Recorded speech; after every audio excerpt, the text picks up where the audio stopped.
following podcast is recorded and produced by Emerge, a media creators co-op, in affiliation with the network at bicbp-radio.com.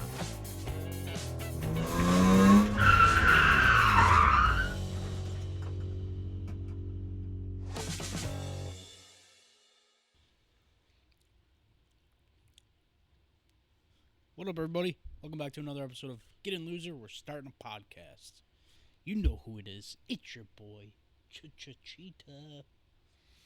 It's your boy, Yoder. I'm back. Yes, sir. Got Yoder back. Lost Chop. So. And now you're sitting in a different chair. I You're know. sitting in Chop's chair. I don't like it.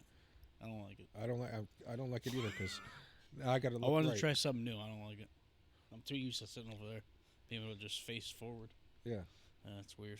But, yeah, so Chop couldn't make it tonight.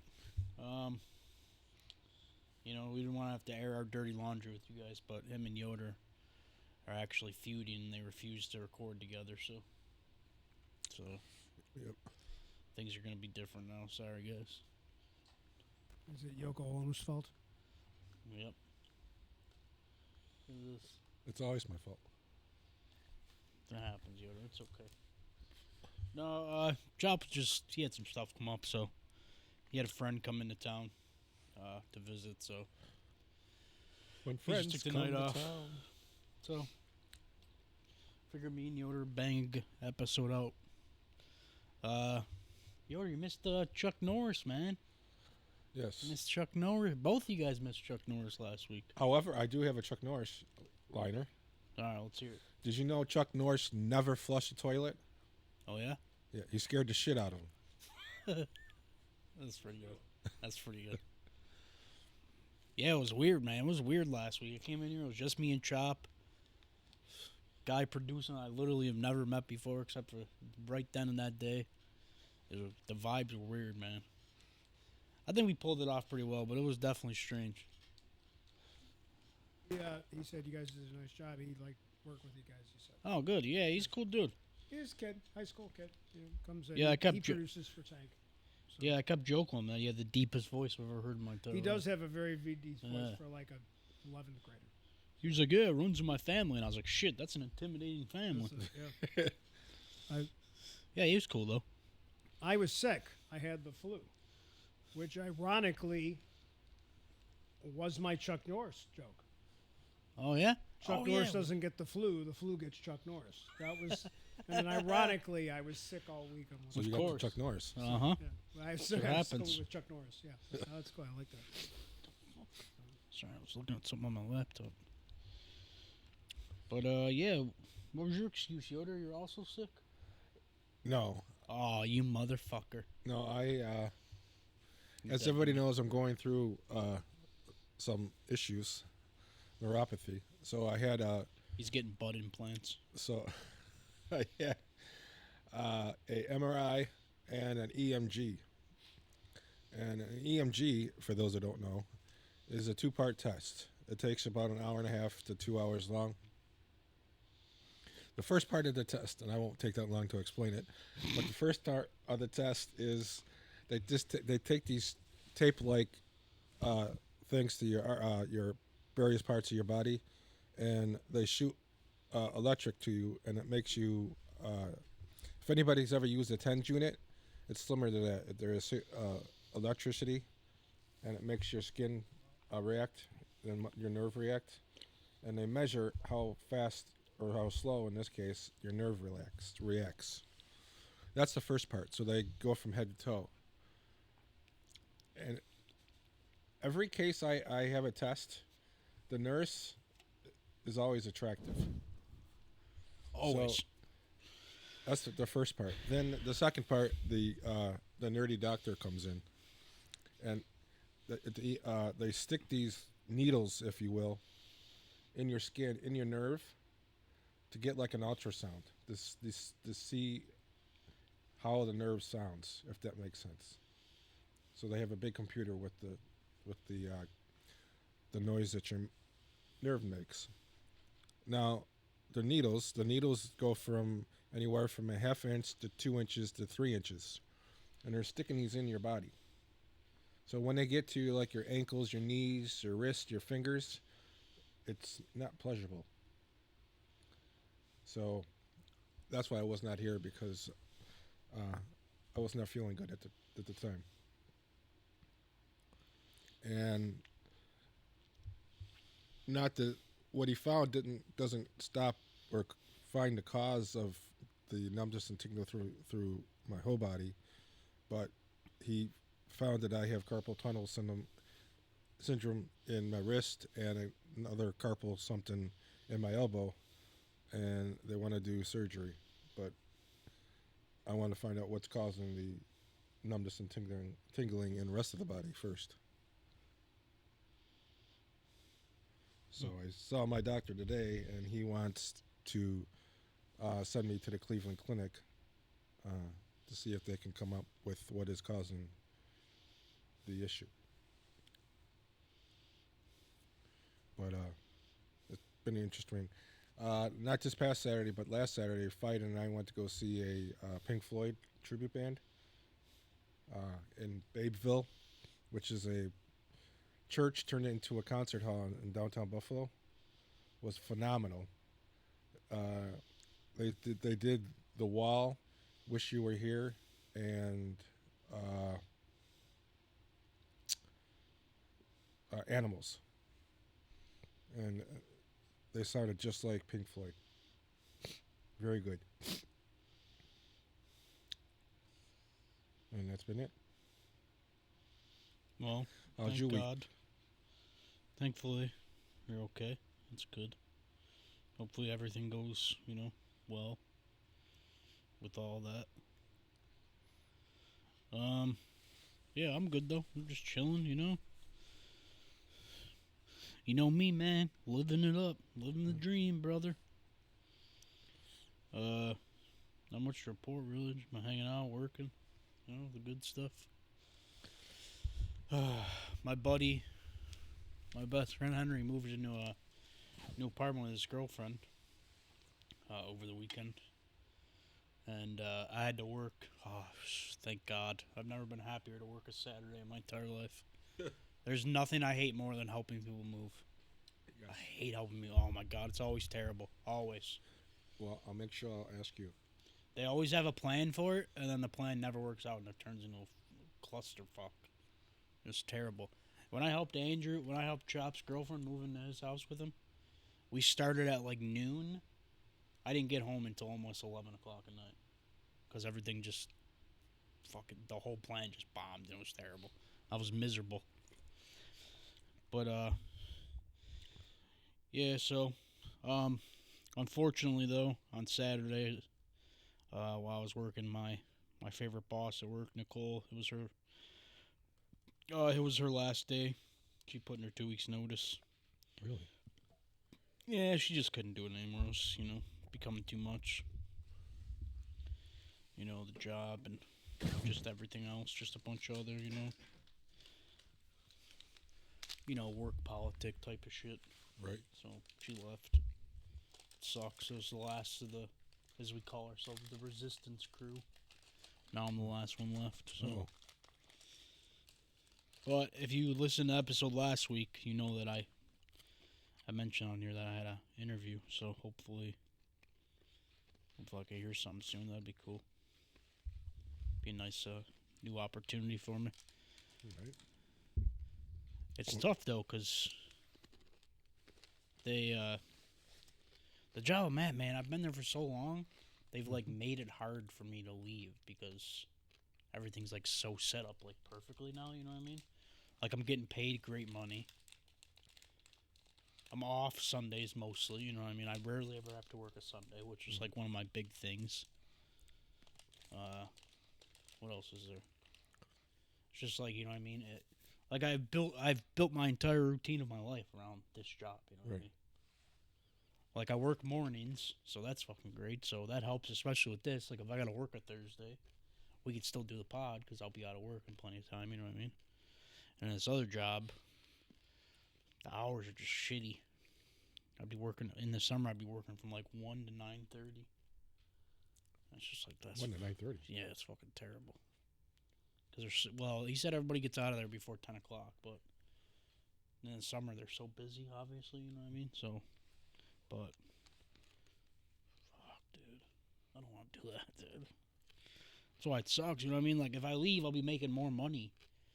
Even if I take a pay cut, I'll make more money overall because I'll have, you know what I mean? I'll have guaranteed 40 hours. Right.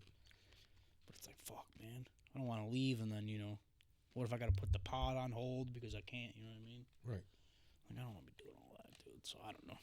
But I'm going to see what happens. I'm going to wait to see if they reach out and they offer me something, I'm going to think it over, obviously. But, we'll see what happens. But, yeah, other than that, I haven't been doing much. I did, got back into the movie gangs. I'm kind of slacking on the Letterboxd reviews, so I banged out a few recently. Let me see. I did. Oh, wait. Nope, wrong thing. Oh, sorry. Oh, I watched Escape from New York for the first time ever. Kurt Russell. Fantastic movie. I really enjoyed it. Big fan. Then I watched this new movie on Netflix or on Hulu. It's called Mike and Nick and Alice. It's got like James Marsden, Vince Vaughn, Isaac Gonzalez. They take like something that's like a very overdone concept, like time travel, but they like make it kind of fun. It's a pretty good movie. I had fun with it. And then I watched the movie that's based on the episode we're doing tonight, which I'm pretty excited about. Yeah, then I watched this movie Greenland on HBO Max. It's like Gerard Butler, Marina Baccarin. It's like a end of the world type of movie. Shit was boring as hell. I turned it off halfway through. I was bored out of my mind. It was so boring. And then I rewatched Boy Kills World. You ever seen that? It's got like Alexander Skarsgård in it. It's pretty good. It's a pretty solid flick. I'm a big fan of that movie. People hate on that movie, but I fucking love it. I think it's badass. This kid like lives in like a world where like the Telltale area, whatever government, and they have this thing every year called the culling, where they take people off the street and they like fucking mass murder them on TV. It's like part of their like ritual, right? And this guy like sets out to like take them down because they killed his family, but the kid like doesn't speak at all. So like the whole movie, all you hear is his inner voice, and the inner voice is H. John Benjamin, who does the voice of Archer, the show Archer. Oh, that's hilarious. Oh, it's so fucking good. I love it so much. Cool. It's a great flick. I'm going to see Project Hail Mary tomorrow. Yeah, I gotta see that. Oh, I gotta see that. Yeah, my sons and I we're trying to find a night to go, so we decided we should just go while it's still in the theater, so we're going tomorrow. Yeah. Yeah, I gotta see that. How long is it? Like 3 hours. Holy fuck. I'm so behind on shit like that. I haven't been to the movies since the last time we went. Yeah, I haven't been in a while either. I'm kind of excited because I haven't been to the theater probably, I think, since Sinners. I think that's the last thing I saw. Might have been something else in between, but it looks good. Everybody says it's good. Yeah, I'm excited. It's hard now because like there's so much shit that I wanted to catch in theaters, and now I'm just like, I might as well just wait till it comes to streaming. You know what I mean? Because like I wanted to watch Ready or Not 2. I want to see that. But now there's like the Super Mario Galaxy movies in there. I want to see that. That looks great. That looks great. Then they got like now there's like I want to see Project Hail Mary before it gets out of theaters. Fox something. Fox McCloud. Fox McCloud. I mean, I don't know the games. Obviously, I'm so my hyped. I grew kids up on played Star all Fox. those games. I So grew they up were on Star Fox. all was the my younger shit. people I know were all freaking out when I was so hyped when he showed up in the trailer. Yeah, I was so hyped. I grew up on Star Fox. I loved that game when I was a kid. I'm hyped. Yeah, when they announced him, I was freaking out at work. And everybody's like, "Who's Fox McCloud?" And I'm like, "Oh, you fucking old people, you suck. You guys don't know nothing." It's like they're going full Avengers. Yeah. They're going to bring back random characters. So, you been watching man, Daredevil at all? You could pull it off. Why not? Yeah. Have you been watching Daredevil? Oh my god, it's so good. Really good. Why is That it so third good? episode is Why is was it? Oh my tremendous. God, that third episode might be one of my favorite things I've ever watched. Christian He's said he so thought good. it might be like top 3 Daredevil episodes of them all. It might be. including going back to the Netflix stuff. It might be, honestly. It was really Although good. the funny thing for us though, the part that we found the most that really became very funny on their pod when they reacted to it. I wasn't one of the contributors. I was just producing, but when the governor shows up, Oh yeah. my son Christian just wouldn't stop calling her Kathy Hochul. So every time she was on screen, we're like, "You go, Kathy Hochul." So it's really funny because obviously, we're from New York State, so we know who our governor is. Yeah. But they kind of made her look. The actress looked a little bit like she was short, did the dark hair, and she kind of had a Kathy Hochul quality. So we kept saying like Kathy Hochul, and then I made the joke like Kathy Hochul will return in Avengers, the Avengers movie, like just because that was like the meme that all the. All the characters they're bringing back for. But that Daredevil, man, I'll tell you, like, Yeah. Oh my God. Swordsman was kicking some ass finally. We saw him out there. It was great, right? Yeah, I literally just like right before I started episode 3, I'd like post on my Facebook. I'm like, man, because they like just showed Swordsman in like the court scene or whatever, and I'm like, I need this guy to join Daredevil's team, man. Start whooping some ass. He was whooping some Then ass. I turn on man. episode 3, and I'm like, yes, thank God. And he was enjoying kicking Oh, some he was ass. Because, loving like, those guys had obviously done some shit to him while he was in that prison. So he was having a good time. Hell That was a lot of fun. Yeah, I had a good time. I'm hoping the rest of the season goes like that, where it's like he's putting together these street-level heroes to, like, fight, Fisk and company.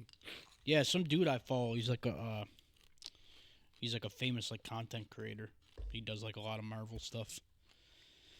He said they gave him early access to like the whole season, and he said from like episode 3 on, he said he thinks it might be the best Daredevil they've ever done. Like they said, it gets really good. I need something. I need something to be good. Like Yeah. I'm sick of these like mediocre things to come across my plate. Yeah, this is like the perfect time to. Right now is like the perfect time to be a nerd, dude. We got Daredevil, it's cooking. Invincible's getting good. Yep. The Boys is coming back soon. Yep. Yo, what are you doing over there, man? Dropping M&M? I'm dropping my peanuts, You're pulling a chop right now. Yeah, I dude. know. Getting a mess everywhere. but I'm catching on now. What were you gonna say? Shrinking is good. Oh, shrinking so. Spider-Man looks I like haven't it's watched going an to be pretty episode. good Don't when it tell me comes. I don't think it's going to be the greatest movie of all time. I think the Spider-Man movie is going to be good. Oh yeah, I'm excited for. I don't know why people were hating on the trailer. I thought it looked good. Yeah. But then again, I mean, it's just the internet. Everybody hates everything. So Well, yeah, that's kind of how we are now. And yeah, and trailers in general suck anyway. yeah, that's Like, true. Most of the time, The trailers, movies are almost always better. Yeah, rarely do I, as a trailer, done the movie justice. I think most of the time it's just kind of either they give too much away, or it's nothing like the movie, or it's not representative of what the movie's going to be about. Like it's just To be honest with you, I don't even So- I don't even remember watching a trailer for Sinners. Now I think about it. I don't think there really was much. That was one of those movies that didn't seem to get a lot of buzz until it was out. Right? Like it just seemed like it just kind of, it was out, and then just great word of mouth, and I guess a lot of the guys at work were talking about Supergirl. That it's supposed to be. Oh yeah, they had a new trailer, but I really never got a chance. I Yeah, I kind of watched it. decided It's I'm pretty not good. watching any more like the superhero trailers. To be honest, I'm kind of like done with it. I just feel like they're always a letdown. But I was excited for the Spider-Man one because of Punisher, and I think what's his face is Lobo is going to be really good in Supergirl. Jason, what's his name? Moana. What is it? Oh, you know what's a terrible trailer? What's that? The live action Oh, Moana. The Rock with that terrible looking wig Jesus. and the weird ass like I laughed out loud. This can't be. It looked like the wig looked like something you'd put on somebody's head on Saturday Night Live like for a skit. It's just hilarious looking. But and the movie's not old. I don't understand why we're doing a live action of a movie that came out like 10 years ago. It just seems like way too quick for me.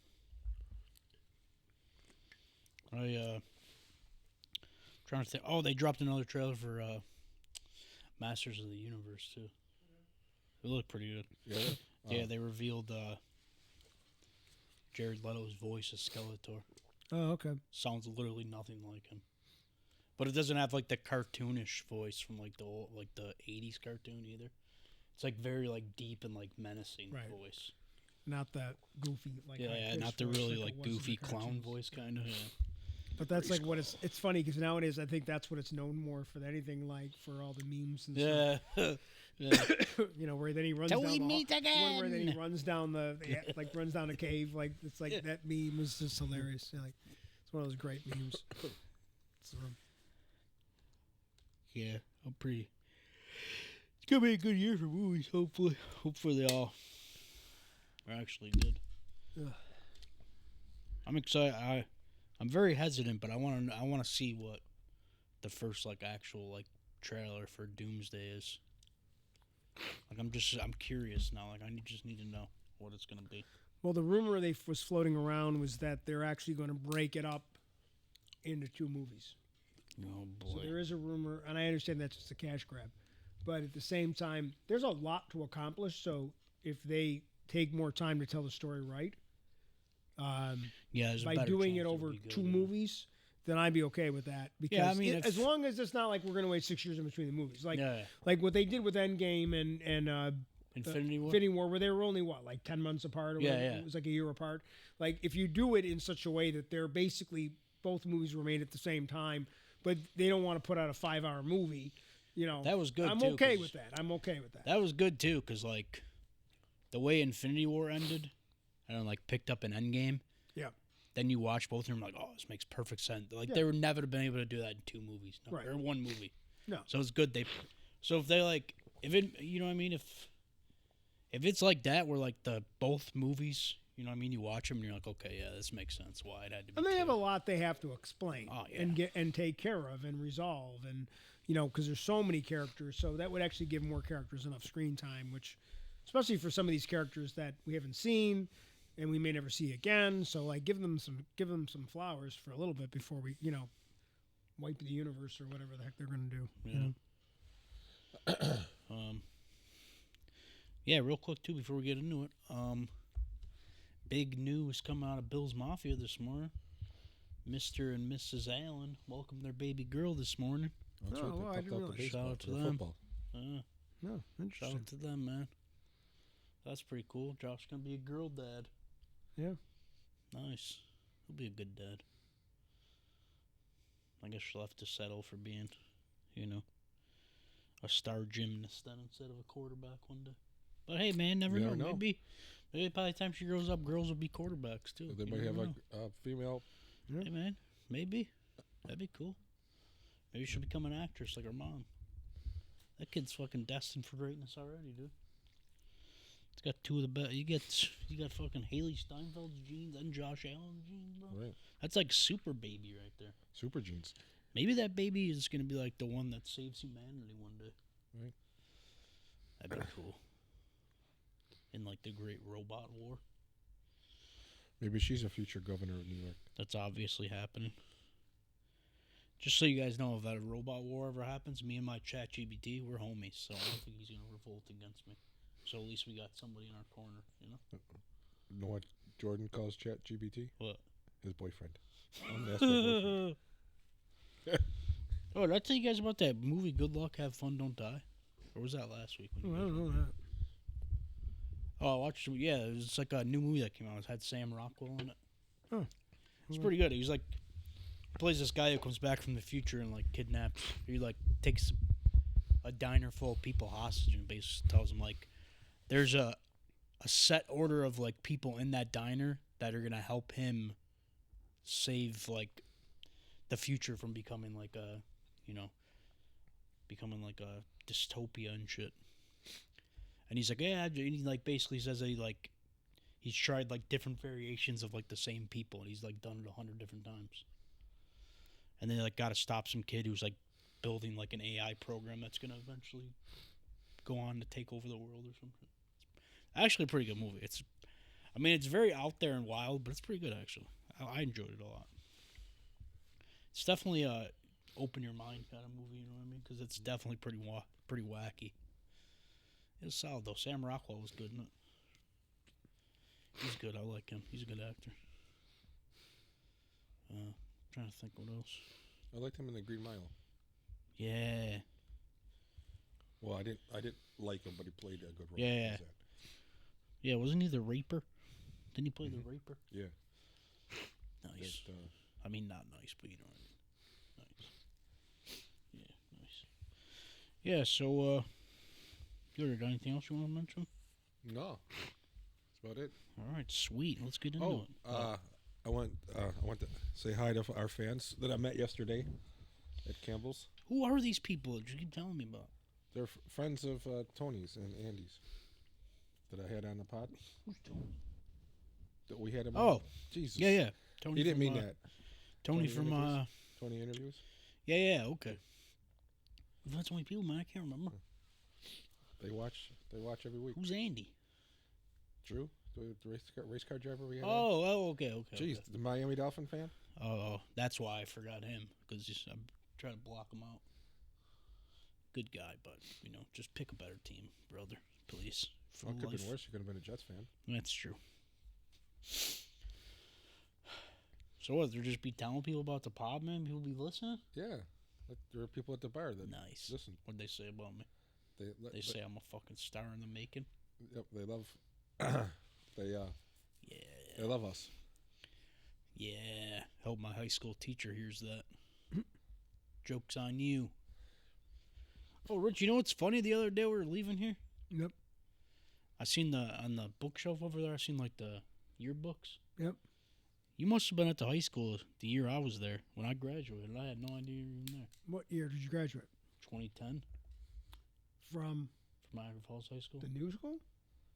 Huh? The new school? Yeah. Yeah, I was there. I didn't even know that. I was there forever. That's crazy. I can't believe you never just like Crossed we paths. talk. I mean, we must have talked about this at some point because I probably forgot. because I knew a lot of. I remember knowing some of the people you've mentioned that you hung out with back then, but you never took media or anything. But, No. But 2010, it was kind of a pigeonhole program. It was kind of still pretty new, and there weren't that many kids in it. So, but I don't know. I'm sure like we've talked about some of the kids. I Yeah. forget now, but The only one that knew me on like a personal level was Mr. G. oh yeah. That was my homie. I used to tell everybody. I had somebody come up to me the other day, and he was like, he did that kind of thing. He's like, yeah, I had, I knew I think I'm like my dad or something about my dad. Like that I remember when I was in school, your dad taught there. And I was like, no. And they're like, what? I'm like, that wasn't my dad. That was me. They're like, what? I'm like, yeah, no, that was me. That was me. Thanks a lot. Like, I was the one. I was there at that time. They're Thanks like, a lot, no. pal. I'm like, my father was never a teacher. There wasn't like, like I go, maybe I'm confused. I'm like, no, like, I know what you're thinking of. You're thinking of me. I was the one you're thinking of. Like, because I mean, I started working at the old Niagara High School in like 92. So I mean, like it was, it was 30 years. So a lot of kids came and went all those years. So I'm like, man, I'm that. Oh old. my god! What? Sorry. I remember watching the space shuttle explode. Supposedly, I don't know. Maybe it's just not a real memory, but like, that's how old I am. It's like 9/11. I remember the day. Never forget. It was like a Thursday or something, wasn't it? Yeah. I just got done doing my Regency. I believe Regency in English. And I remember it being cold and going home and then hearing about the space shuttle. Yeah. Sorry, I was just scrolling through my Facebook real quick while you guys were talking.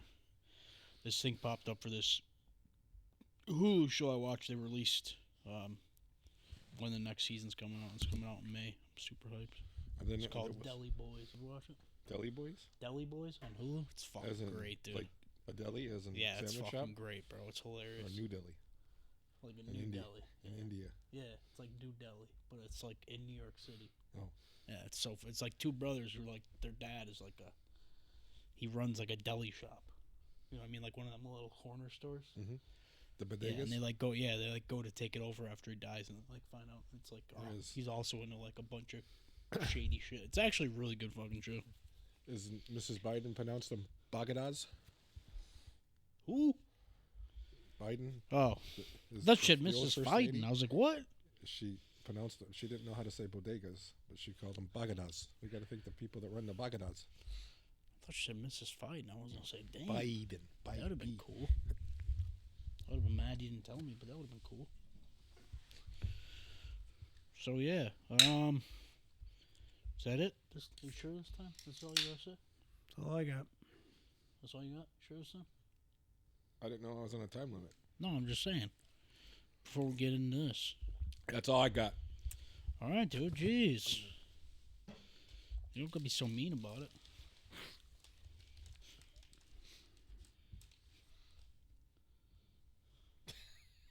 What are you doing over there, man? What are you doing over there, man? Nothing.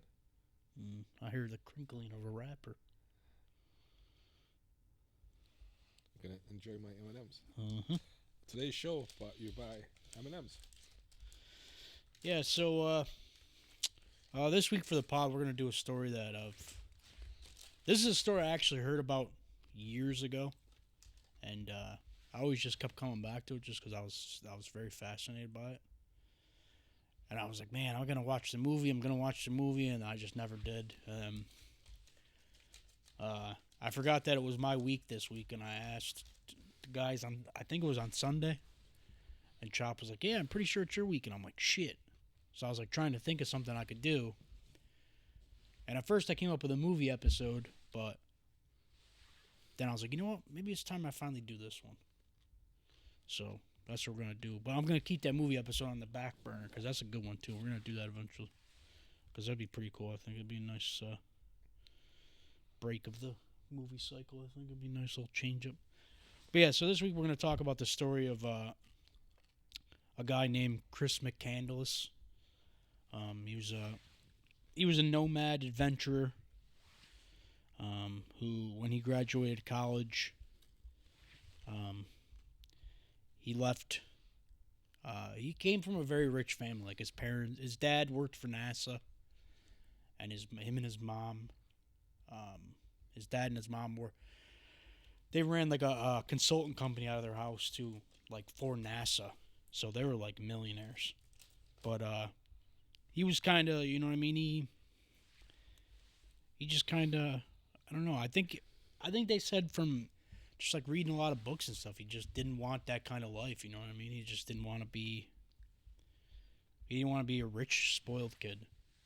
So he decided that instead of, you know, doing anything else, he was going to give up all his worldly possessions and he was going to hitchhike, with the final destination being Alaska. And it was kind of like his journey of like self-discovery, basically, and to kind of try and free himself from society's norms. Yeah, I mean, it's a very crazy story, obviously. You know, this guy literally hiked from, I think he started in Virginia. Or no, he started in California. They lived in El Segundo, California. He started in California and hitchhiked from there to Alaska. So yeah, if you see the video, you could see in the corner over here nearest Yoder. Yeah, the one nearest Yoder. Oh wait, the one nearest Yoder here. That's Chris outside of the bus that he slept in the Alaskan wilderness. That's a photo that they found undeveloped when they found him. The picture closest to me is the last recorded picture he took of himself. He's got very white teeth. Yeah. And in that picture, the one closest to me, that sign he's holding, that's a sign that he left on his bus around the last few days he was alive. Basically just, asking people to, if anybody had stumbled across the bus, he just said, I need your help. I'm injured. I'm near death and too weak to hike out of here. I'm all alone. This is no joke.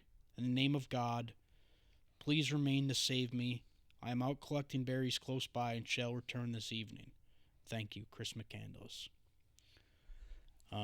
So that was a note he left for people, hoping that somebody would come by because near the end he he was in a very weakened state near the end, and he basically became trapped in the wilderness because he didn't have the strength to get out or to try and seek help after accidentally eating the wrong berries in the wilderness. So yeah, it's a crazy story. I mean, obviously, I'm not doing it justice, just rambling here. So we're gonna I'm gonna hit first a little bit of his early life, and then I got a breakdown of his entire journey, in detail. So we'll get into that too. So yeah, Christopher Johnson McCandless was born in El Segundo, California. He was the elder child of Wilhelmina Marie Billy McCandless and Walter Walt McCandless, and had a younger sister named Corrine, born in July 1971. McCandless also had 6 half-siblings from Walt's first marriage, who lived with their mother in California and later in Denver, Colorado. And at the time that Chris's father met his mother, Chris's dad was actually still married to his first wife. And they had Chris together while he was still married to his first wife. So it was very, it played into the kind of shitty love story that his parents had, that kind of also reflected into the way they treated each other. They were very evil to each other, and Chris's sister wrote her own memoir, basically talking about years of abuse between the parents and between their dad, what their dad would do to them because he was an alcoholic. But yeah, it's just great. It gets crazy, man. So that just kind of goes to show you that you see a family, it's like, oh, I got all this money and shit. It's not always sunshine and rainbows. Yeah, sometimes you don't know what's going on behind the closed doors. So yeah, in 1976, the family relocated to Annandale, Virginia, where McCandless' father was hired as an antenna specialist for the National Aeronautics and Space Administration, aka NASA. McCandless' mother worked as a secretary for Hughes Aircraft. The couple established a consulting business out of their home, specializing in Walt's area of expertise. Corrine McCandless alleged in her memoir The Wild Truth that her parents inflicted verbal and physical abuse upon each other and their children, often fueled by their father's alcoholism. She cited their abusive childhood as well as his reading of Jack London's The Call of the Wild as the motivating factors in her brother's desire to disappear into the wilderness. In a statement released to the media shortly before the memoir was released, Walt and Billy McCandless denied their daughter's accusations.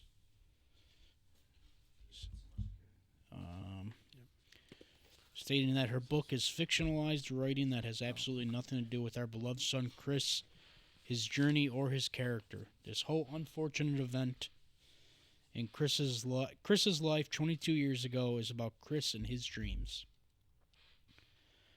In 1986, McCandless graduated from W.T. Woodson High School in Fairfax, Virginia.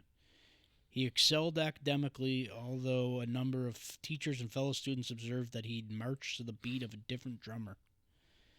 McCandless also served as captain of his cross-country team, where he would urge teammates to treat running as a spiritual exercise in which they were running against the forces of darkness, all the evil in the world, and all the hatred. In the summer of 1986, McCandless traveled to Southern California and reconnected with relatives and friends. While he was there, McCandless learned that his father lived for a time in a bigamous union with his second wife. He had also fathered a child with his first wife after the birth of his children by his second wife. McCandless graduated from Emory University in 1990 with a bachelor's degree in the double majors of history and anthropology. McCandless was an academic high achiever. After graduating, he donated his entire college savings of over $24,000 to Oxfam and adopted a vagabond lifestyle, working when necessary as a restaurant food preparer and a farmhand. An avid outdoorsman, McCandless completed several lengthy wilderness hiking trips and paddled a canoe down the portion of the Colorado River before hitchhiking to Alaska in April 1992. McCandless had a particular interest in classic literature, according to Crocker. That's the guy who wrote the Into the Wild book about Chris's journey. And he took a lot of the stuff he wrote in that book from Chris's own personal journals that he kept his entire journey. Some of his favorite writers were Jack London, Mark Twain, Leo Tolstoy, and H.G. Wells. He was also heavily influenced by 19th century American writer and naturalist Henry David Thoreau, and was engrossed by his essay on the duty of civil disobedience. McCandless highlighted a section on chastity in Thoreau's Walden, which has raised questions regarding his sexuality. There is no indication of McCandless having any romantic partners throughout his life, and he is believed to have remained celibate. While staying in Nyland Slabs, which I looked up is a real place and is still very active today. It's called the Slabs. It's in California somewhere. It's like a off-the-grid, like, living community, kind of. Like a lot of, like, hippies and, like, people that live out of, like, RVs and shit. They all stay there and they live together as, like, a community and shit. It's pretty cool. Huh. It's like a old military base that, like, got torn down and shit. They just, like, live on, like, the concrete slabs that were left behind. Hence why it's called the Slabs. So it's not Area 51. No. But while staying in the Nyland Slabs, a 17-year-old girl made advances, but McCandless rejected them.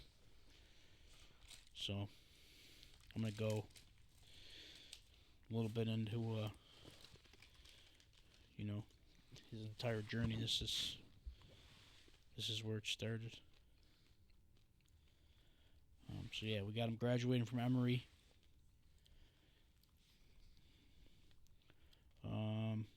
So he gave his entire savings to Oxfam Foundation, an organization that obliterates poverty and starvation around the world, and took off for the West in his 1985 Datsun. His parents planned a surprise visit months after his graduation, only to find an empty apartment, and when they returned home, all of the mail they sent to him was sitting neatly in a bundle on the kitchen table, unopened. So, Dallas, Texas. This is the first official stop on Chris's journey out west. While sleeping in his car at night with the window open, his cash gets stolen from him. Then he makes it to Houston, Texas, where after having his money stolen, Chris decides to bury his money outside of Houston before entering in a place that he knows he could dig it back up when he leaves. Then he makes it to Detrial Wash, Arizona. Here in the desert below Lake Mead, Chris McCandless' car was found after being tossed around in a flash flood with most of his belongings still in it. A guitar, a 25-pound bag of rice, a fishing rod, a pile of old clothes, jumper cables, $4.93 in loose change. Chris mentioned in his journal that he had burned the rest of his money and his Social Security card because he had the most fun with his adventures when he was broke. Chris was camped just a few feet above the main channel of the Detrial Wash, so when the flood rolled in, he had just enough time to pack his camping paraphernalia and go. His once reliable Datsun, however, was not starting, and in his impatience, he drained the battery and abandoned the car. So, after losing his car in the flood, Chris then hiked up to Lake Tahoe over the course of several months. From here, Chris spends a few weeks off the map, hiking the Pacific Crest Trail and living off the land. This is when he then makes it to Orick, California, where he then runs into an old hippie couple who noticed him walking across the road, or walking alongside the road outside of Orick, California, and they offered him a ride. He was a nice kid, and he was big time hungry, but real happy. Chris camped with that couple on the beach after a few days and became very close with them. Just a few days before meeting them, Chris had received a hitchhiking ticket, and when the officer asked where his permanent residence is, he gave his parents' address in Annandale. This is the first time since he left college that he had given anything away about his past. The ticket was then received in the mail by Chris's parents, who were obviously outrageously confused. Because at this point, they had not heard from Chris at all. Like, he had not contacted his parents, nothing. He was completely just living off the land. He didn't want to be found. And this one he then goes to, oh shit, one of my favorite places ever, Astoria, Oregon, aka where the Goonies is set. This is when Chris stops from town to town as he wanders up the Pacific coast. Then he goes to Port Angeles, Washington, but not much happened there. He kind of just passed through. Then he made it to Cut Bank. What's MT? Minnesota? Minnesota? MT? Montana. Oh, Montana. While traveling through Cut Bank, Chris crosses paths with a man named Wayne Westerberg, perhaps Chris's closest friend that he makes throughout the journey. Carthage, South Dakota. Chris comes back to South Dakota with Wayne, where he works with him for several months in a grain elevator. Wayne's remembered him as being an incredibly hardworking kid who did not even accept pay. Chris stays there until September when he decides to head for warmer climates. Then Chris hitched a ride with a trucker all the way down to Needles, California, where he hiked along the Colorado River. Chris then walked 12 miles until he reached the nearby town of Topic, Arizona, where he finds an old aluminum canoe for sale. Out of impulse, he decides to use it to paddle down the river all the way to Mexico. Lake Havasu is one of the many reservoirs fed by the Colorado River, one of many which Chris passed through on his way to Mexico. After the Hoover Dam, Colorado River turns into a much slower, weaker current, much different from when it passes through the Grand Canyon in a wildly fast and violent torrent. Near Parker Strip, Arizona, Chris gets off his canoe for a day to track a herd of wild horses. He comes across a sign that warned him that he was trespassing on highly restricted government proving grounds. Chris, being a free-minded spirit, ignored the sign completely, of course. Of course.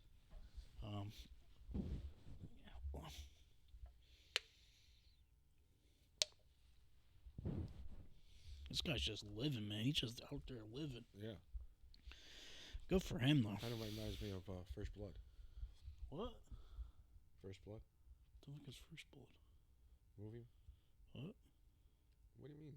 You What? don't know Rocky? Sylvester Stallone? You mean Rambo? Yeah. Oh, Rambo First Blood? Sorry. Old people. Yo, what do you think of the mullet, man? I like it. Bitches love it. Ask me how many compliments I've gotten on it. How many compliments?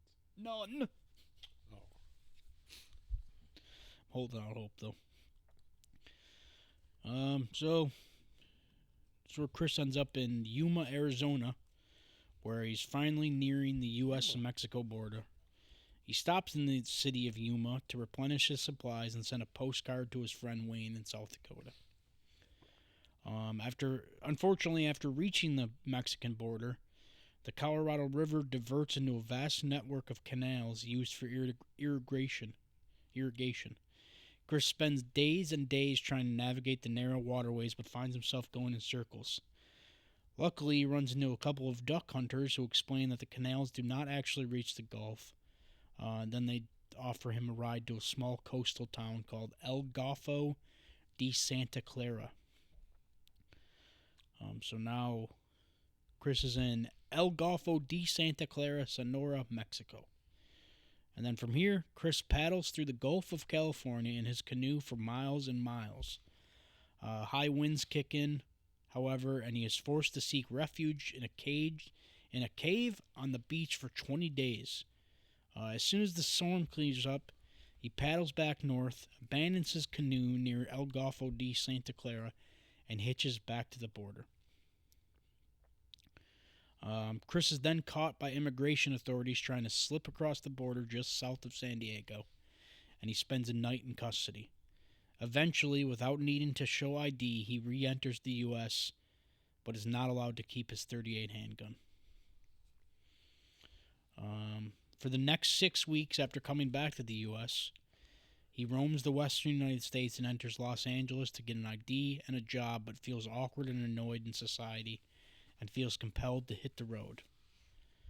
After escaping Los Angeles, Chris returns briefly to Detroit Wash, where he recovers his license plate and a few other items that he had buried nearby. It is recorded in his journal that on February 27, 1991, McCandless buried his money and ID in the desert outside of Las Vegas and entered the city to find a job. He works in an Italian restaurant for a few months until he again feels displaced in society and goes back out on the road.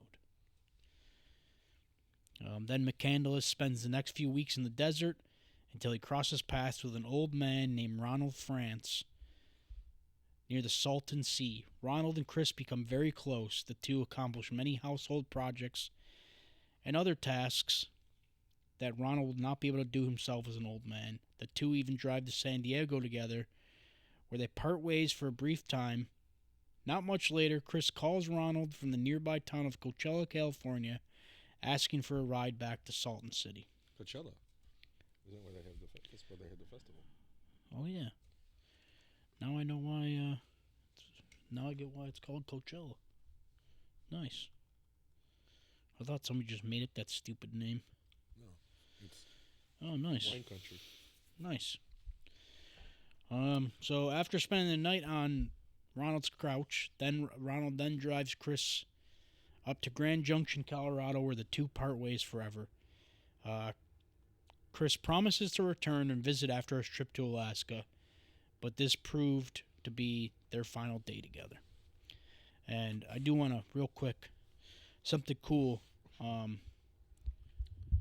Chris did actually write a letter and leave it to Ronald, because him and Ronald became very close, and Ronald had shared with Chris that his wife and son had died in a car accident. They were killed by a drunk driver. Oh. And he had asked Chris if he could adopt him, because when Ronald would die, that would be the end of his family's legacy. And Chris had told Ronald that his family wasn't around anymore. So they'd become very close, and so Chris wrote a letter to Ronald. It said, Alex here. I've been working up here in Carthage, South Dakota for nearly 2 weeks. I arrived up here 3 days after we parted ways in Grand Junction, Colorado. I hope that you made it back to Salton City without too many problems.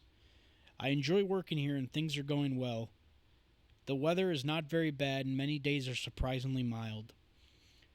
Some of the farmers are even already going out into their fields. It must be getting rather hot down there in Southern California by now. I wonder if you ever got a chance to get out and see how many people showed up for the March 20th Rainbow Gathering there at the hot springs. It sounds like it might have been a lot of fun. But I don't really think you understand these kinds of people very well. I will not be here in South Dakota very much longer. My friend Wayne wants me to stay working at the grain elevator through May and then go combining with him the entire summer. But I have my soul set entirely on my Alaskan Odyssey and hope to be on my way no later than April 15th. That means I will be leaving here before very long, so I need you to send any more mail I may have received to the return address listed below. Ron, I really enjoy all the help you have given me and the times we spent together. I hope that you will not be too depressed by our parting. It may be a very long time before we see each other again, but providing that I get through this Alaskan deal in one piece, you will be hearing from me in the future. I'd like to repeat the advice I gave you before, in that I think you should really make a radical change in your lifestyle and begin to boldly do things which you may have previously never thought of doing, or been too hesitant to attempt. So many people live within unhappy circumstances and yet will not take the initiative to change their situation because they are conditioned to a life of security, conformity, and conservatism, all of which may appear to give one peace of mind, but in reality nothing is more damaging to the adventurous spirit within a man than a secure future. The very basic core of a man's living spirit is his passion for adventure. The joy of life comes from our encounters with new experiences, and hence there is no greater joy than to have an endlessly changing horizon, for each day to have a new and different sun. If you want to get more out of life, Ron, you must lose your inclination for monotonous security and adapt a helter-skelter style of life that will first appear to you to be crazy. But once you become accustomed to such a life, you will see it's full of meaning and its incredible beauty. And so, Ron, in short, get out of Salton City and hit the road. I guarantee you will be glad you did. But I fear that you will ignore my advice. You think that I'm stubborn, but you are even more stubborn than me. You had a wonderful chance on your drive back to see one of the greatest sights on earth, the Grand Canyon. Something every American should see at least once in this life. But for some reason incomprehensible to me, you wanted nothing but to bolt for home as quickly as possible, right back to the same situation in which you see day after day. I fear you will follow this same inclination in the future and thus fail to discover all the wonderful things that God has placed around us to discover. Don't settle down and sit in one place. Move around. Be nomadic. Make each day a new horizon. You are still going to live a long time, Ron, and it would be a shame if you did not take the opportunity to revolutionize your life and move on to into an entirely new realm of experience. You are wrong if you think joy emanates only or principally from human relationships. God has placed it all around us. It is in everything and anything we might experience. We just have to have the courage to turn against our habitual lifestyle and engage in unconventional living. The point is that you do not need me or anyone else around to bring this new kind of light in your life. It is simply waiting out there for you to grasp it, and all you have to do is reach for it. The only person you are fighting is yourself and your stubbornness to engage in new circumstances. Ron, I really hope that as soon as you can, you will get out of Salton City, put a little camper on the back of your pickup, and start seeing some of the great work that God has done here in the American West. You will see things and meet people, and there is much to learn from them, and you must do it economy style. No motels, do your own cooking. As a general rule, spend as little as possible and you will enjoy it much more immensely. I hope that the next time I see you, you will be a new man with a vast array of new adventures and experiences behind you. Don't hesitate or allow yourself to make excuses. Just get out and do it. Just get out and do it. You will be very, very glad that you did. Take care, Ron. Alex. Oh. It's pretty awesome. Heartfelt. Pretty awesome. And everything with Chris ended up having a very impact on Ron, but sorry, I gotta sneeze. Hold on. But we'll get into that in a second after. We'll get into that a little bit later. So now after leaving Ron, he's back in Carthage, South Dakota. This is Chris's final major stop before he heads out north to live out his long-awaited Alaskan wilderness fantasy. He goes back to Carthage to visit his good friend Wayne Westerberg, who he met a year and a half earlier. He spends the last half of March 1992 working for Wayne in a grain elevator in the very end of March. And then in the very end of March, he begins hitchhiking north. He then stops in Dawson Creek, British Columbia, Canada. Quick stop on his journey. He then stays in Lizard River, British Columbia for 3 days at a truck station to wait out a blizzard. He's picked up by a trucker named Gaylord Stuckey, who drives him up to Fairbanks, a 3-day drive. Gaylord Stuckey. Unique name. Then... sorry. What's AK? Arkansas? Mm-hmm. Then in Fairbanks, Arkansas, he spends 3 days in the library at the University of Fairbanks studying up on edible plants and wildlife in the nearby region. Alaska. Oh, Alaska, my bad. I don't know states. Sorry, I'm not Chris McCandless. I've never left the falls. I've never left NY. I've never left my house. Where am I? So yeah, he studies up on the edible plants and the wildlife in the nearby region. He also buys a .22 rifle and a rather small caliber gun for the Alaskan wilderness. This is where Chris also sends his last postcard ever, but not to his family, to his friend, Wayne Westerberg. Then Chris begins hiking south along the Alaskan highway towards Mount McKinley, where he is picked up by an Anchorage-bound man named Jim Gallion. Jim gives him a ride all the way to Healy, Alaska, to the edge of the Stampede Trail, and becomes the last person to ever see Chris alive. When talking to John Cracker, the author of Into the Wild, Gallion points out that Chris's backpack was usually light for somebody who was trying to survive in the backcountry. He offered him a pair of rubber boots, but Chris refused. So the Stampede Trail, that's a big thing in the Chris McCandless story, because the Stampede Trail is where he finds the bus that he lives in all the way up until the end. Hold on a second.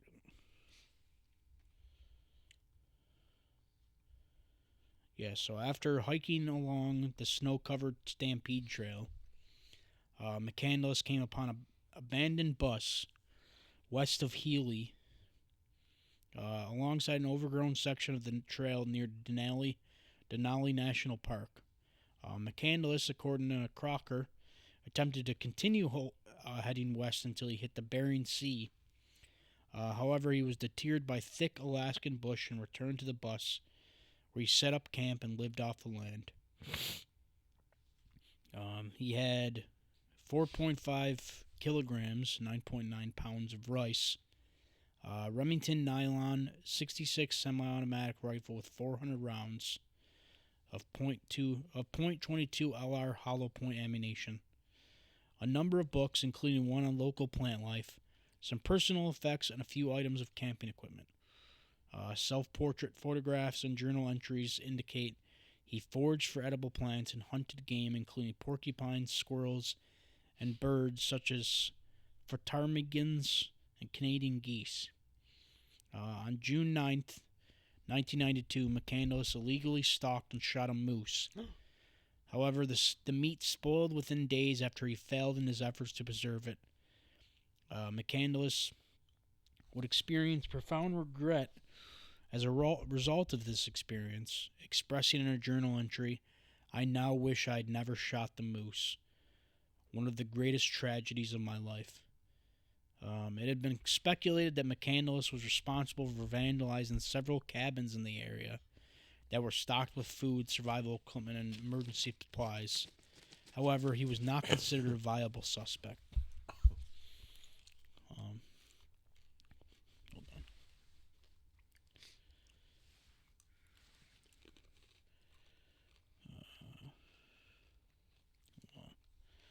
Just trying to. Yeah, okay. So yeah, and then on McCandless's final written journal entry noted as day 107 simply read, "Beautiful blueberries." Days 108 through 112 contained no words and were marked only with slashes, and on day 113 there was no entry. The exact date and time of his death are unknown, but near the time of his death, McCandless took a picture of himself waving while holding a written note. That's the photo you see right there, which read, "I have had a happy life and thank the Lord. Goodbye and may God bless all." And then 2 weeks later, on September 6, 1992, a hunter who was seeking shelter for the night discovered the converted bus that McCandless had been using. Upon entering, he found a body and notified the police. State troopers later confirmed that it was McCandless's decomposing remains located inside of a sleeping bag.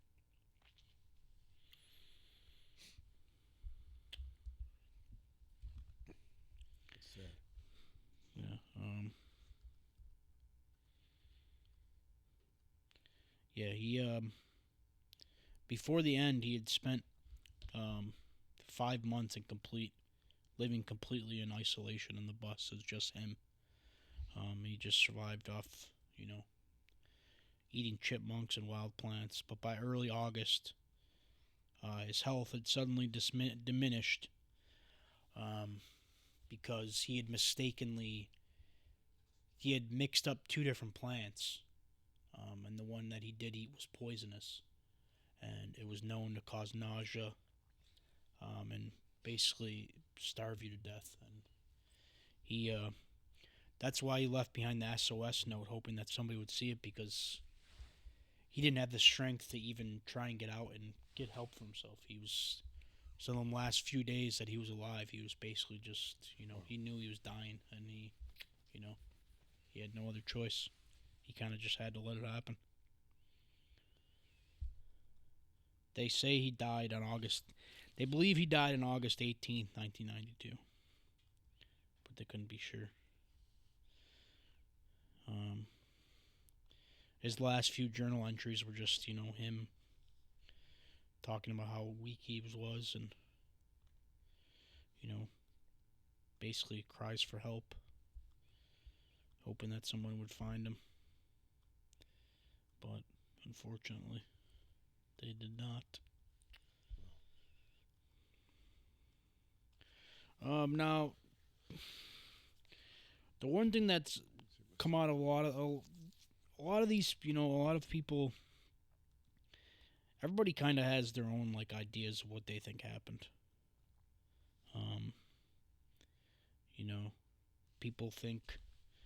Some people think he did it on purpose, that he was trying to kill himself. Other people, see his journey as like a cautionary tale. Right. To not do something like that if you're not prepared for it. But, I don't know, man. I think it's one of those things that, is always going to be a topic of debate for a lot of different people. You know what I mean?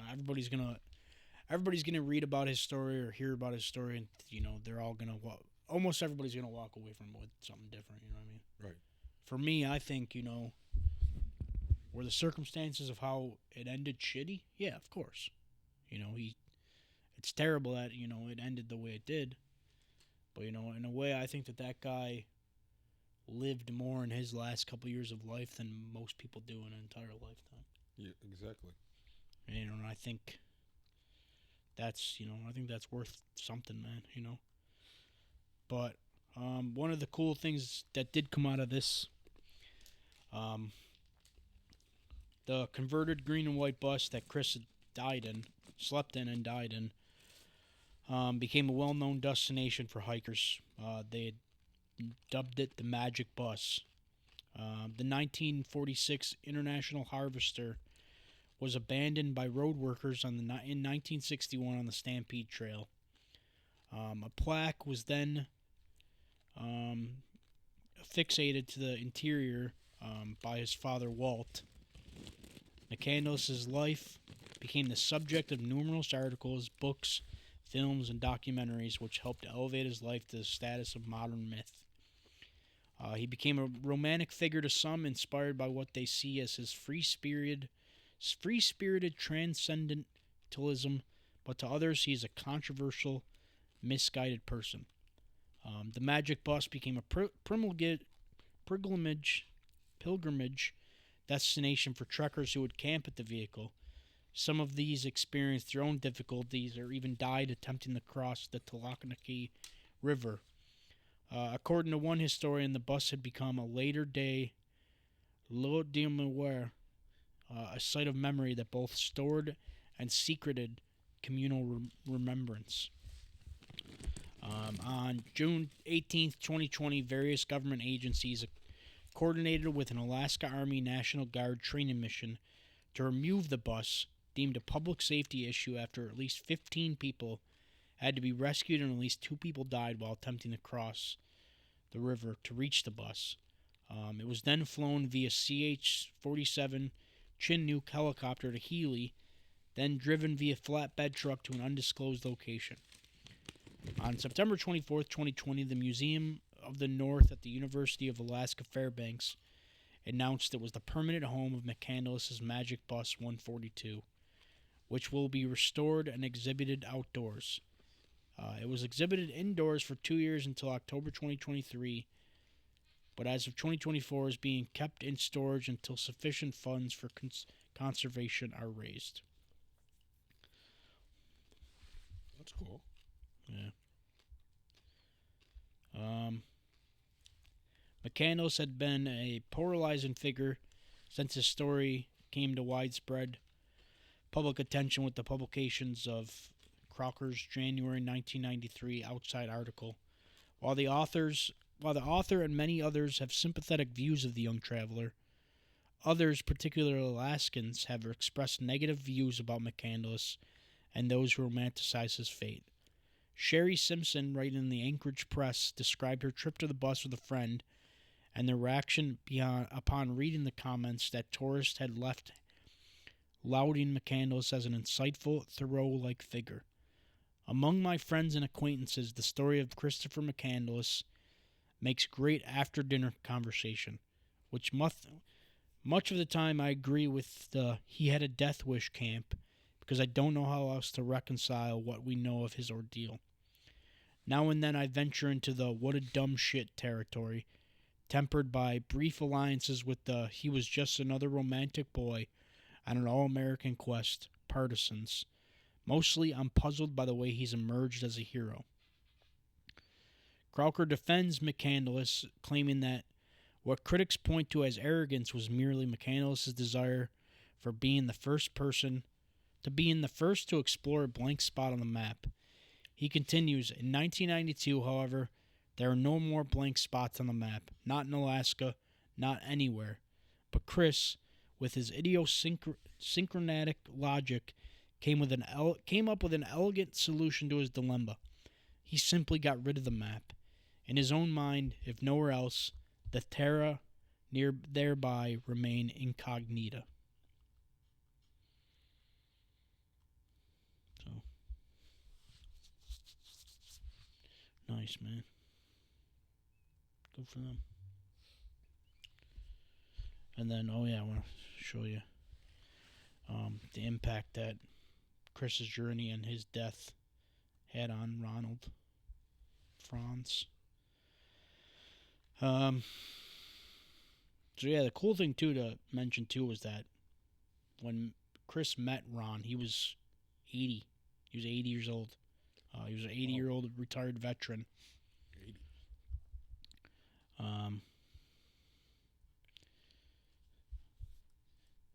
Franz had endured immense personal tragedy and spent years seeking meaningful connections.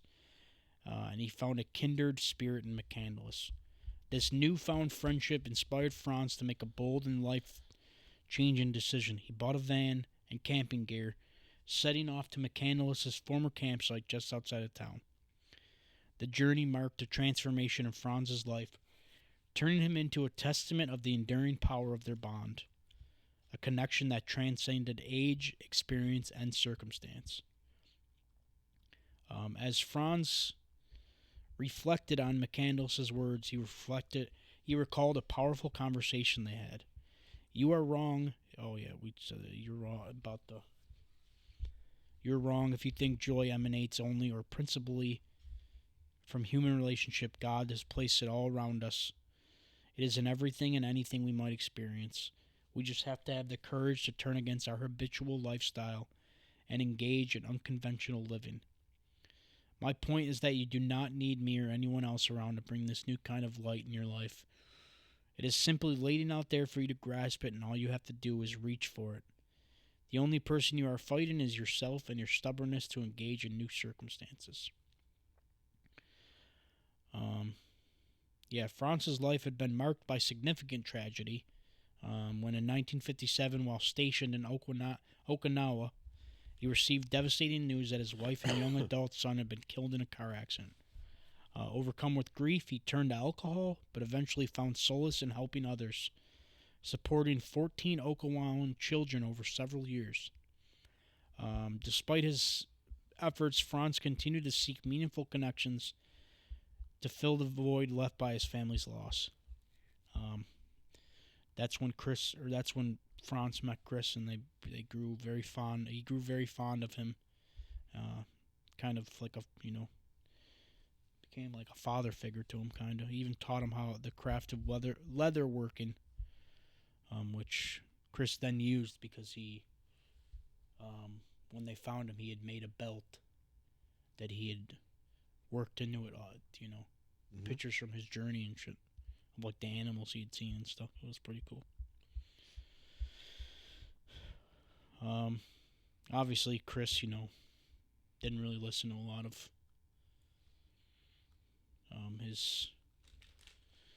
his advice because, he just wanted to be free spirit. He just wanted to live off the land and shit. Right. He went to a different beat. Yeah. Of his own drum, as they say. But after the letter Chris left to him, it inspired Franz, and he said, as McCandless once said, I wanted movement and not a calm course of existence. I wanted excitement and the danger and the chance to sacrifice myself for love. The full extent of McCandless's influence on Franz became clear after the tragic news of McCandless's untimely death. Grief-stricken, Franz sought solace in the shared memories. He reached out to the Outside magazine, wanting to speak with the author of the article about McCandless. That's when John Crowker met Franz. He described the elderly man as imposing and physically fit despite his age, and having survived 2 heart attacks. The confirmation of McCandless's fate deeply affected Franz, and photographs of McCandless's Alaskan campsite stirred profound emotions within him. McCandless's presence continued to resonate in Franz's life, challenging his core beliefs. Franz was a lifelong devout Christian, but after the news of Chris, Franz struggled to reconcile his faith with a world that allowed such a tragic end for McCandless. The bond left an indelible mark on Franz, changing his heart and his perception of the world. McCandless's death led Franz to abandon his faith, stating no God will allow that to happen to a man as good as Chris. He then turned to atheism, unable to believe in a God who would permit such a tragedy. Reflecting on his extraordinary friendship, we're reminded that human connections have the power to transcend the ordinary, leaving lasting legacies that shape our lives. The story of Chris McCandless and Ronald France is a poignant reminder of the profound impact one person can have on another through shared experiences. As McCandless noted, and so it turns out that only a life similar to the life of those around us, merging with it without a ripple, is genuine life, and that an unshared happiness is not happiness. And this was the most vexing of all, he noted, happiness only real when shared. In the book, he wrote this in the book, Zafagio, that he was reading at the time. In conclusion, the remarkable bond between Chris McCandless and Ronald Francis highlights the transformative power of friendship. Their story encourages us to embrace life's uncertainties, seek deeper connections, and recognize the significant influence we can have on each other's journeys.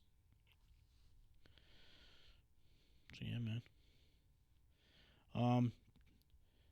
There's also, real quick, I want to mention this too before we wrap this up. When I was looking for, just like reference points for this episode, there's actually a really cool website that somebody made that has has all the story about Chris's life and his journey. It's got pictures from his journey that he took, pictures from his life. It's a super cool site. You should definitely check it out if you want to learn a little more about Chris, or if you just want to see the kind of life he lived. Yeah, it's awesome. It's even got pictures of some of his journal entries from the last few days. News clippings from stories that people had put out when they were trying to find Chris. It's got student papers that students have wrote about the story. I mean, it's a super cool site. It's got a whole bunch of stuff on here. What is the site? It's called ChristopherMcCandless.info. Super cool. I'll put in I'll drop the link in the bio, or the bio of this episode when it posts. So if you guys want to check it out, you can do that there. It's pretty cool. It's got a lot of cool shit on here. It talks about a couple of his sisters and stuff like that. Different people's theories on the cause of his cause of death. What different people think caused his death. It's got pictures of the bus, the magic bus. It being airlifted out and restored and stuff. So it's pretty cool. Yeah, it's really cool. So yeah, you guys should definitely. I mean, if you're into the story and you want to, you know what I mean. Like I said, if you want to see more pictures and other stuff like that about Chris's journey and his life, you should definitely check the site out. It's very detailed. Shout out to that whoever created this site. Yeah, it's cool. Yeah, shout out to them. That's awesome. But yeah, man, this is like I said at the beginning of the episode. This is a story that I've kind of been fascinated with for a while. It's something I really wanted to do for a while. So I'm glad we finally did it. But I've always been into shit like this. Right. I did. Remember when I was super obsessed with, what was it? Jonestown? No. When I was super obsessed with, what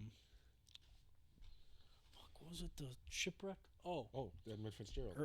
Ernest Shackleton. Oh. And the Endurance, his ship, the Endurance. I'm always into shit like that, dude. I think stuff like that's cool, man. I'd love to do more episodes about stuff like that. It's a weird human journey. What? It's a weird human journey. Yeah. So to speak. It's definitely, I mean, that guy, dude, he was only 24, man. He lived more life than I have, and I'm going to be 35 this year. So, I mean, it's unfortunate that it came to an end the way it did. That part's shitty, but, hey, man. I mean, From like the picture and shit, you know, of like him holding up the sign, that was the last picture he ever took of himself. It doesn't seem like, you know, he was, kind of seemed like he kind of went out, you know, like he was okay with that at the end, I guess. So that's something. But yeah, they said he was like, I forgot what they said exactly, but he was like deathly skinny when they found him. Like, I think he was only like 98 pounds or something when they found him. Like, he was skin and bones. He literally starved to death, basically. Well, not basically. He did starve to death, but yeah, definitely check out that site, too. That site's awesome. It's cool that somebody took the time to put that together. But yeah, I like stories like this because it's like, you know, like I said, everybody's gonna have a different view. Everybody's gonna walk away from it thinking something differently about it, which is cool. I like shit that makes you think. So it was solid. Yo, Rich, what do you think of my new shoes?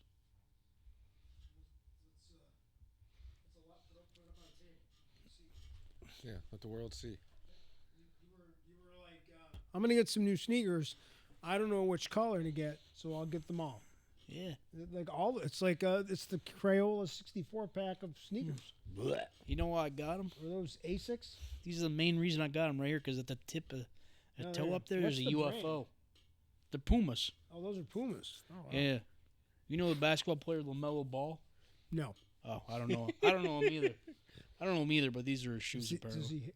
He has ball, apparently. I guess so, yeah. He's got ball. Yeah, right at the tip of the shoe, there's a UFO. That's why I there you got go. him. And it says not from here. There you go. Apparently that's like his whole brand that he's not Very from. cool. You know, that his balling is out of this world, I guess. They were cheap. I got them on a super deal. They're like $100. They're originally like $150. I got them for like $65. So, and then I got another pair that are blue. Oh, pretty cool. This is my last little bit of tax money. I figured I'd spoil myself. Yep. I didn't get to wear them last time we were here because it was fucking shitty out, and I didn't want to wear them out. So I was like, you know what? It's kind of dry out right now. I'm gonna wear them this time. But yeah. So Yoder, what'd you think? It was good. It was Solid episode. thought-provoking. I'm gonna go home and read the book and watch the